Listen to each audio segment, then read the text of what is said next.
Here is my wonderful friend, Sadashiva. And first of all, thank you for taking, this time and generously willing to come and talk to us. And I'm not going to make it informal, and it's going to be super formal. So tell me, who is Sadashiva? Wow, great question. Sadashiva is a person who was blessed by many awesome people himself, and many of the yoga teachers there, and priests, volunteers, devotees.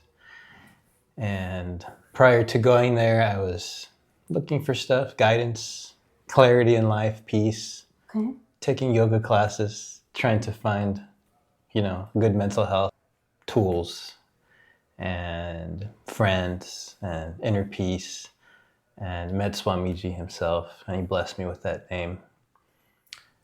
Actually, on July 4th of 2023 or 2024, 2023, I think now, I met him and he gave me that name. No, Sadashiva is just a guy who is doing his seva and helping and attending Bhagavad Gita classes and along for the journey. Along for the journey. So tell me, when you say Swamiji, right, you're referring to Ganapati Sachchidananda Swami. Yes. And how did it happen that you came into this path? Like, what brought you? Obviously, you said you're looking for some peace in life, but then was there a calling? Is there what really showed you or guided you that this is where I need to go to find some peace? There's so many places we could go. That's a good question. This started a long time ago, I would say, and in 2017, 2018, I went to Indonesia, to Bali, on a trip, and I saw all kinds of old temples, and I just thought they looked cool. I liked the energy. I liked the ancient philosophy of them. And then I kind of forgot about it. Okay. And then so fast forward till 2022, moved to McKinney, and one day I just thought, you know what? I've been meaning to follow up on what those temples were. So I just Googled temples near me. And of course, 1 mile away from me, Karya Siddhi Hanuman Temple. And so I was like, oh, wow, there's a temple right there. And I went on the website and I was like, oh, wow, they even have free yoga classes for the community, So one day, 2022, I just drove there and I just walked inside. And it was a big day, big, busy day, lots of people. I don't remember, some crazy event. Something happening. Yeah, and I was like, wow, what's all, I have no idea, knew nothing. And I went to the bookstore. They used to have the bookstore in the back. The back of it, right? Yeah, on the side, yeah. And I asked the guy, I said, what's a good book to start for somebody that just is the first time in the temple? And he gave me this book, Reflections of the Absolute, 900 page, massive, massive book. By Swamiji again. By Swamiji, yeah, his life story. Oh. The big, big book, And so I bought the book, and I didn't read it for 2 years. But I kept coming back I started taking the yoga classes online on Zoom. The one that they used to offer in the morning. After COVID, they restarted them on Zoom. And so I started to take those with the teacher, Shivaraju. Yeah, I think he's still there. Yeah, he's still there. Yeah. Ramakant. He's still there. He's still there. Shridish. Yeah, he's still there. And then finally they started doing them again in person on Sundays only. So I started going in person.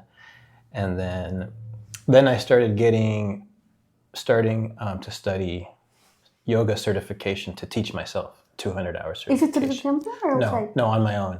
Oh, how many hours is that? 200 hour. Oh, okay. So this was in 2023. This is through who? So my teacher, her name's Brett Larkin. She's an American girl. She has her own company certifying yoga teachers. She still does it now? She still does it, yeah. Oh, how much do you have to pay? Oh, it was about $3,500. Okay. Yeah. And how many months? It was like a semester. January, February, March, April, 4 months. Is it something that you just have to read, or would you get to do something? We would meet once a week for a long meeting, a 2-hour class or so. And then you have to teach X amount of practice teaching. You have to be the teacher, so you have to do that, and you have to evaluate other people's moves to practice, Each other. You have to So submit. you assess each Yeah, other. you have to do a lot. You have to take a test, some Sanskrit, basic Sanskrit, the pose names, Okay. It's a certification It's course. a certification course. Yeah. But at the same time, I was taking yoga classes at the temple. Yourself. I'm taking myself. And so I did a whole batch, they call it, from beginning to end, 10 weeks or whatever, with Prashant, another teacher there. And he's the man. He's very good. In fact, Shivaraju, he texted me and he said, I recommend you do the whole batch with Prashant. He's an expert on pranayama. Oh. And I was like, okay, done. And he's a teacher that's kind of like strict. Okay. He's more like, sit up straight. Okay. I can't hear you breathing. Breathe louder.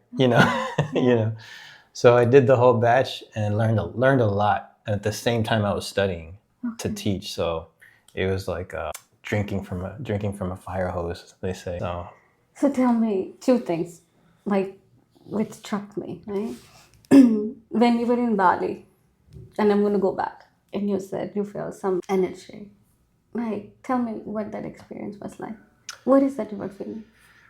That's a good question. It was lots of nature. Very, it's the jungle, hills, and the temple is right there in the jungle. It's not in a city. And I also felt like, whatever these people believe and follow is very, very ancient. It's probably closer to our origins. It's not been diluted by modern society as much. And I was also off and on interested in yoga since 2008, 2007, but only asana classes. I didn't even know about the rest, like practicing poses for fitness. So my interest in yoga was a long time. But just the more I researched about yoga, the more you have to learn about Vedic philosophy and all of that. So one thing led to another. Right. And I'm pretty sure you can tell me this. If you dig deeper, right? There are so many experiences that we go through. There is that cerebral experiences that we go through, and there is the senses experiences that we go through. Like for you, for everybody, I'm pretty sure it's very different, like where they are in their life, whether it is materially or spiritually. One person might be looking or experiencing one thing on a different scale, and somebody else might be experiencing that on a different spiritual level. So when you say that energy, and I'm going after that energy and I think that's where I feel like we all are living the way that we are either designed or conditioned by our experiences on day to day or our past. But there is the 3D dimension, the material experiences that we go through, and there is those spiritual experiences that we go through.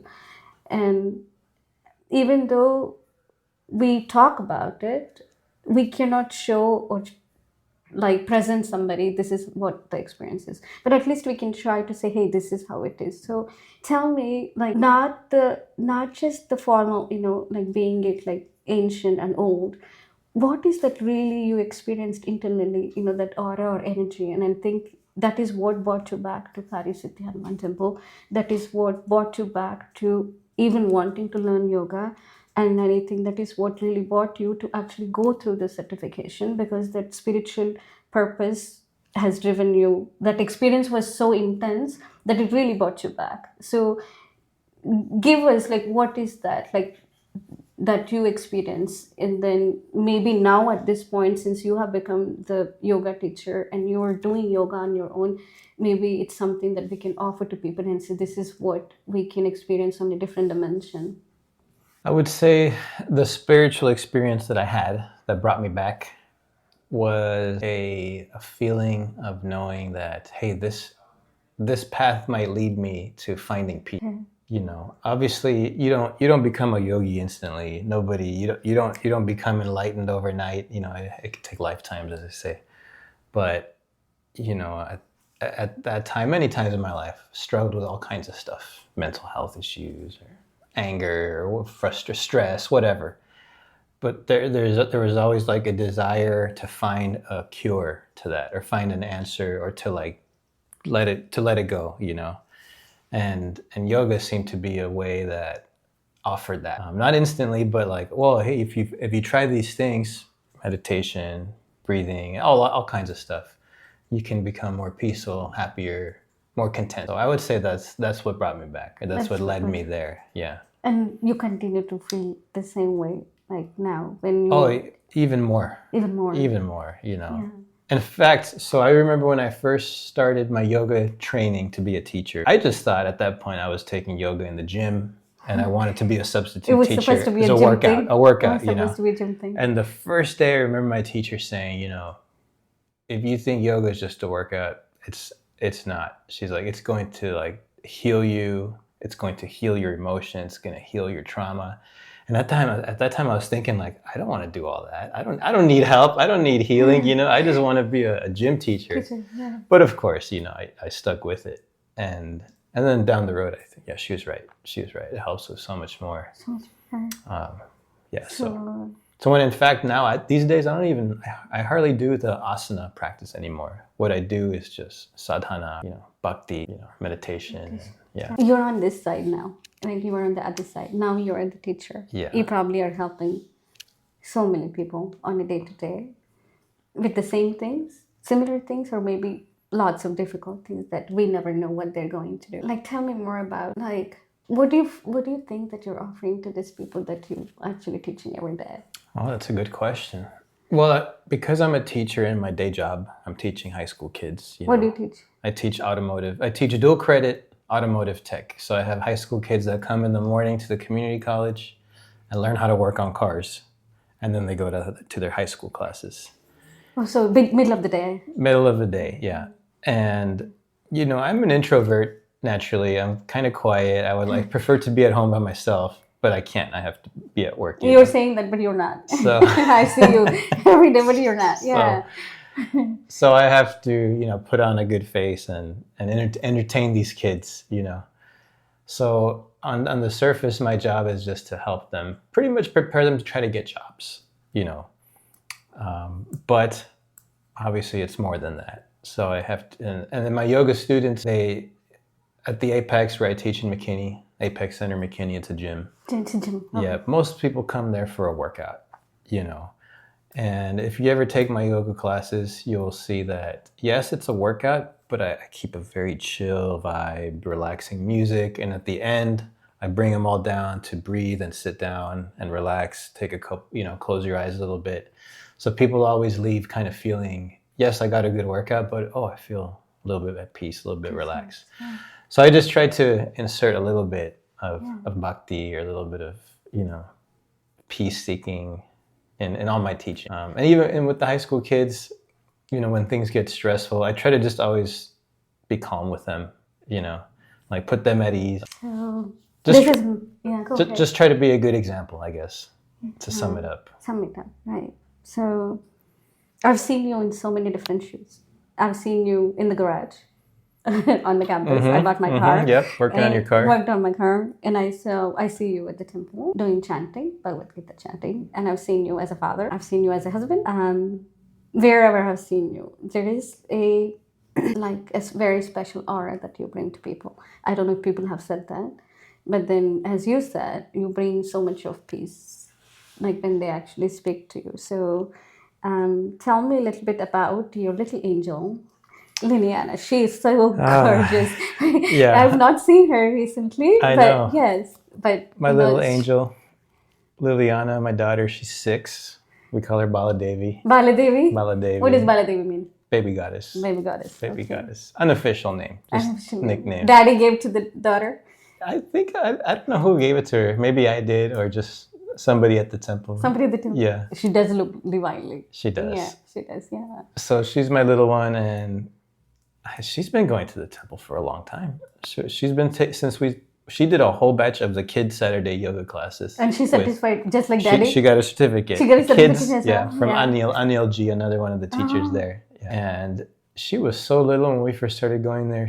I would bring her, and half of the class was just, she was entertained, right? Playing with the blocks, you know. Yeah. But I've seen her. Over time, she started to pick up the poses. Now she can really do all of the poses. She can instruct others. I think I've seen her. Yeah. Right? Sometimes she's on the stage. Yeah. Right? Yeah. She can flow. She can really flow.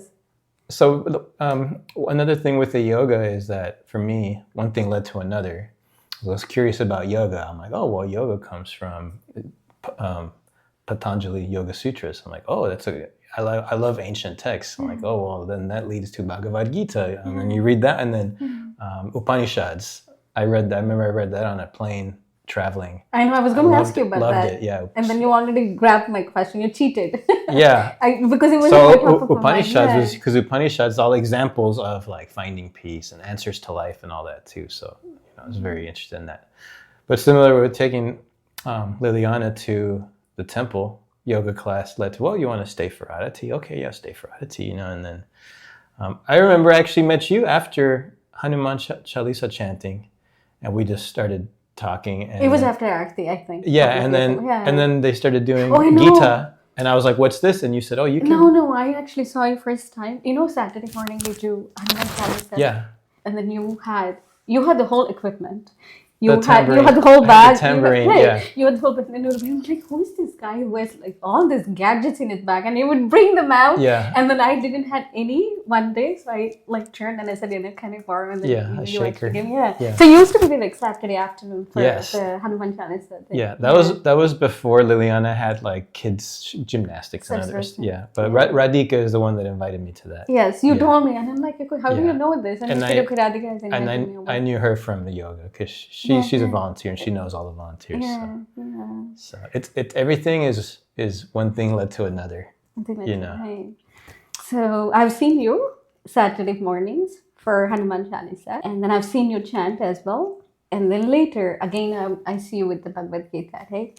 Just tell me your experience about Hanuman Chalisa, because I'm leading you to somewhere where I was so super impressed, and it's so divinely, like when you put pictures, you have this whole altar at home. Yeah. And then you have all this like little idols and stuff. The altar was yeah. So tell me about the Hanuman Chalisa, and I'll get back to those things later.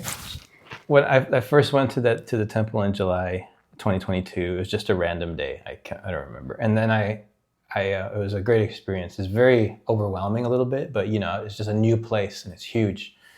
So I went online and saw that, they have all of these, I'll call them services, pujas, whatever, different things. Yeah. And I noticed the one every day, 11:45, Hanuman Chalisa and Arati, Yeah. So I was like, I'm going to go back. I was going to go see what it is. So I went, and sure enough, they chant Hanuman Chalisa. I looked it up online, Hanuman Chalisa. Oh, Hanuman Chalisa is 70 verses, commonly chanted, and it means all this. So I printed it on cards. Oh.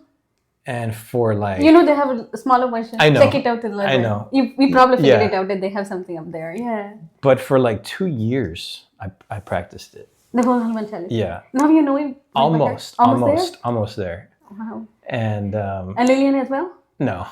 No. She's getting there. I mean, for years.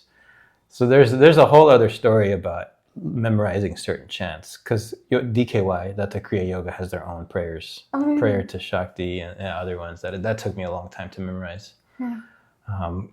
But that's how I discovered Chalisa, and then one Saturday Radhika said, they chanted, you can stay if you ever want to, and I was like, okay, and that's when I started bringing the tambourine.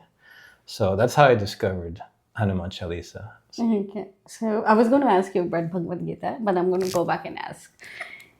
Like, tell me a little bit about your origin. Where did you actually, like, what do you speak at home? And, like, tell me a little bit about, like, where you were, like, Where I'm from and stuff? Yeah. I'm from El Paso, Texas. So you speak Spanish? So, yeah, my origin is, my parents are, I'm actually Mexican-American. So I have 2 passports. Two passports, Two Mexican passports. Not to get in trouble, And a U.S. passport. So if anything crazy happens, I can escape south of the border and see it. Nice. But yeah, that's my background. We speak English at home, but we grew up speaking a little bit of both. Lilian speaks both? Not really. Yeah. I try to teach her a little bit, but I speak Spanish at work a little bit to certain students, and I have met a few Spanish speakers in my day that are interested in Indian philosophy and Hinduism and stuff a little bit. So I'm actually, in 2 weeks, I'm going to Mexico City. There's a Hindu temple there. Which god? All the gods? I don't know. I'll find out. Mm-hmm. I try to go to any temple whenever I travel. Mm-hmm. So I went to the one in Washington, D.C. and I went to the one in Miami. You went to Tennessee also? Tennessee. Right? I went to Tennessee to see Swamiji play the concert in the cave. And while I was there, I went to Isha Institute. Sadhguru, he wasn't there, but I went into the Shiva temple, and they did arati and stuff. Super peaceful. It's all about healing, right? Yeah. Whether it's that concert or your Bali's experience, or whether you're chanting Hanuman Chalisa, like that's what I'm gathering from you, right? Like it's all about eventually at the end of the day, it's finding that peace. Yeah. Do you feel homely with all the things that you're doing right now? Like Bhagavad Gita. Oh yeah, definitely. And I think one thing I've learned with yoga, with all of these things, yoga, we do the tarot cards, you see me. Tarot cards. We should talk about tarot we're doing cards. the cards. Yeah, we should talk about tarot Everything, cards as well. exercising, eating right, all that. It's all meaningless unless you implement it into your day-to-day life to like become more at peace and a better person. You know what I mean? What do you mean? So yoga won't do anything if you leave the studio and go be a nasty person. Okay. You have to work on the ashtanga, on the 8 limbs. You have to work on yama and niyama. You have to work on detachment. You have to work on working out your karma. Yeah. So there is not just the physical act of it, but there is the manifestation of whatever. To be at peace. And to be in the moment. To be in the moment. To not expect anything from the future, and to not want anything from the past. It has to be it's contentment, basically. Right. So when you say it has to be in action, not just cerebrally listen to it, but just walk out without not having anything. But then you literally have to live through it, which means, would you say that it has to be through our speech and actions as well, and how we interact with ourselves and with people and situations? Would you say that? I would say that. I would say it's a work in progress, but it should be through everything you do. Nobody's perfect. I'm not perfect, but yeah, I think you should try to, like, the way you act, the way you talk, keep that in mind, or try to. Tell me more about your Bhagavad Gita experience, because you have, like, lately you have become ambassadors. Like, where is Sadashiva today? He has not shown. Like, I know. The weeks that you were gone, like a couple of months I know. before, they're like, do you know where he disappeared? And I'm like, I'm pretty sure he's teaching somewhere. Yeah. Gita, that was, maybe you told me about it. It was one day after Arati. Yes, I did. And I was like, what's this? Yeah. And you said, oh, it's Bhagavad Gita. Yeah, chanting. And I was like, oh, I've heard of that. My yoga teacher, she didn't make us read it, but she highly recommended it. Okay. And so it was already in the back of my mind, Bhagavad Gita, and I was like, oh, I've been curious about that. So I would show up and would sit and follow on my phone. And then one day, another yoga teacher, Janardhan Adapa, I was just sitting there and I felt a little tap, and he handed me a book, the paper book, the one that I still have. And I was like, oh, thank you. Now I don't have to scroll, and so I got a paper book. And also Shivaraju, the other yoga teacher, before this, we talked about Bhagavad Gita, and he pretty much said that he had not read it yet, but that it had the secrets of life. It had answered every question, and he's like, I think it would be a very good book to read. Yeah. And so I was already curious about it, and so instantly that became my favorite class. My favorite part of the temple is to do the Bhagavad Gita. Yeah. Yeah. And before I started joining the group, I got the translated version. Yeah. And I read the whole thing. You read the whole thing? The whole thing. All the 700 verses? Yes. Oh. And it's translated by one of the real famous yogi writers. I can't remember his name. There are so many translations. Yeah, so many. Apache has one. Yeah. And it was, of course, it's profound, awesome story. It's deep. Very deep. Yeah. And it gets deeper the more you get into it. Every day, Devji, he teaches us new things. So, and then the community part of it. The people are awesome. Arjuna, what do you say awesome? What do you mean? I mean, they're just so cool. Arjuna, like, what do you mean, like, cool?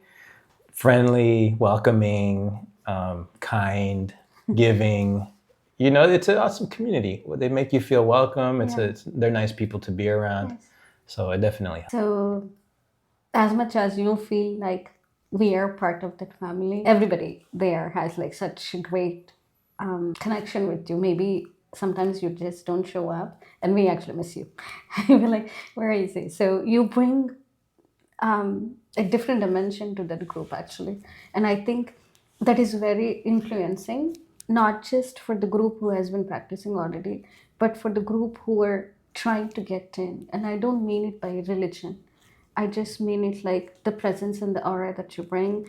There is a piece that you bring to the group, and if I've never said it, and I'm pretty sure I said it, but then I just want to say it, that the aura that you bring, maybe internally you have been working so much on all the things, and as you said, like earlier you said, we have disappointments, angers, and attachments, and all the human characteristics that we have, and you are struggling to find some peace, and what the demons that you are fighting was those, and then we all do, right? As you said, it's work in progress, and we're all going through stuff. So, but, and I feel, and you tell me if it's true, and I feel it's very true, which is only some are super blessed, and I think while they're going through whatever they're going through, yet they're able to bring some peace and contentment in somebody else's life by not just doing anything special, but just being there and being themselves.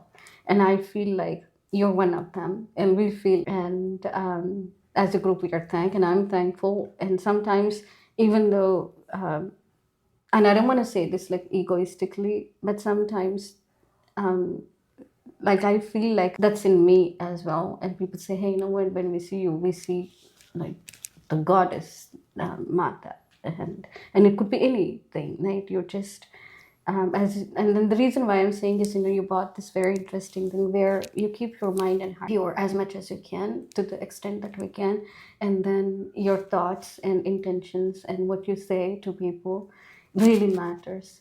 And I think most of us, we try to do the best that we can, but some of us intentionally we do it, some of us purposefully. There are some transformations that we go through in life, and we are destined to become those facilitators, and I think you are one of them. If somebody follows religion, you can say it through religion. If somebody follows spirituality, through spirituality. If somebody is a very scientific minded person, but doesn't matter what the background is, you can believe whatever that you want to believe, but then eventually at the end of the day, that the aura that you bring into people, it's super nice, and then what you're bringing to the society, super awesome. And anything else that I have not touched, but that you want to ask me or you want to share? Thank you for opening up these topics, and thanks for, you've showed me a lot of aspects of the temple, a lot of dimension. You participated in my Homa at home. Yeah, we forgot about the Homa part, right? That was awesome. Yeah. How was it? Oh, it's awesome. So awesome. Yeah. We have, we should bring the priest also. We should do it. Right? Yeah. We should really drag him and bring him. Yeah. Drag him and yeah. You should convince him. You mentioned when I'm gone, you guys miss me. I miss you too. And I was very busy teaching the night classes. But I also felt like I missed the temple. I wish I could have kept going, but I think it forced me to like take a break and again implement all the lessons, because you can't always be in the temple. Sometimes you have to be in the office, and in the office is where you have to stay zen in the chaos. That's when you have to be calm and peaceful. That's when it matters. That's when it matters. Part, right? The application, yeah. The application part. So it forced me to do that. Yeah. So I like learned a major lesson. Like I applied it, and I was like away from the temple for a long time, but I kept it in here. Yeah. And then my night classes ended, and it was perfect timing with the weather cooling down and the full moon. I came back, and so now I'm back a little bit more frequently, and it's like a whole new chapter. Right when I came back, everybody's waving to me, saying hello, you and the priest and all the volunteers. Yeah, we were super happy. I'm like, oh, he's back. It's like nice to be back. So yeah. So it's nice to be back. That's what I'll yeah. add. So I don't know. I've been asking you so many different things. Is there anything that we never, like you always wanted to like either ask or find out? Just ask me something, not because you have to ask, but then I want to be calm now. There are so many things which are running in my mind that I really want to ask, but maybe another day. But anything that you really wanted to ask me or tell me as a friend. I mean, I think we've covered all the major things. You've listened to me a lot of times. You and I have had many talks in the parking lots and, playing instruments. Yeah. And Oh, tell me more about the instrument. Actually, there are so many things about you. We need 10 hours with you. I know. I play guitar. I've been playing guitar since I was 13. So, and I play rock, blues. American music and Do you stuff. still play gigs? I used to play gigs. I played in bands, played gigs. But I just like stringed instruments, and I always liked the sitar. And then I came over, and you had the vina, Saraswati Veena. similar but different. Yeah. And you saw me. I didn't know how to play it, but I just started tuning it, and I could tell the You're intervals. really like super talented, man. And You figured it out like right away. It plays itself. It's just the sound of it is so cool. Yeah. It's called Saraswati Veena. Yeah, Saraswati Veena. Yeah. And the one, that one is actually made by, I call him Mamaya, like uncle. He's actually from Vijayawada, which is like one town in, now maybe Andhra Pradesh, I'm not sure, not sure. I've not been there, but he actually makes every veena for Balaswami and Appaji. Every instrument that Apache has played, he has made it. They have like generations. They're awesome. The fathers have made it. They're making okay. it. They're making it. So I told him, I said, you know what? I have this friend, dear friend from temple. He actually came and he actually played Saraswati Veena. And he was like, I was so happy. I'm like, I said, I didn't know. So I said, he's an American, but he's actually playing this instrument. He immediately figured out. So he was super happy. Awesome. So, awesome instrument. Super nice. Yes. So it's a wonderful day outside. I know it's a little bit chilly and cold, but I know you have things to do. But it was so wonderful, and thank you very much. Thank you so much. Thank you for allowing me to ask the questions that I did, and super generously that you have given. I feel like there is so much more that you're meant to do, and you will be doing. Keep us posted. I will. Keep us in, all the things that you're doing as much as we can. And I really want to, this is one of the things that I have back of my mind. There are few things that I want to finish by end of December. And I think yoga thing might be something. So we'll work on it. Awesome. So, thank you so much. Thank you. It's been so lovely. Thanks.